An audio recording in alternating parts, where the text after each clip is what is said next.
This phenomenon people have labeled quiet quitting. I mean, it doesn't actually have much to do with quitting. It's essentially doing your job, but doing the bare minimum, no extra hustle, no doing everything it takes to get that promotion. So is that actually a real thing, do you think, or is that just a trendy term to describe what some workers have been doing since time immemorial, you know, whatever you call it, gold bricking, phoning it in, et cetera?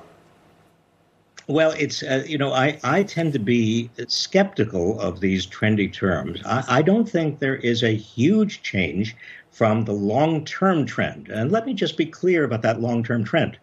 Because in the United States, in the 1950s, 1960s, and even up until the early 1970s, about 30% of all workers in the private sector were unionized. They had a lot of bargaining power. They had enough bargaining power to get very, very good wages and create an expanding middle class.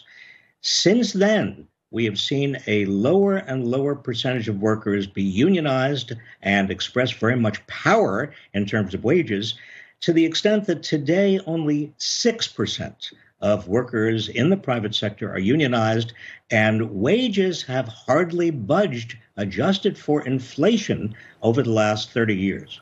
The data is really soft, but you do get a sense that the landscape is changing a little bit. We'll have to leave it there, but fascinating stuff. Robert Reich, thank you so much for being here with us. Well, thank you very much, Ken.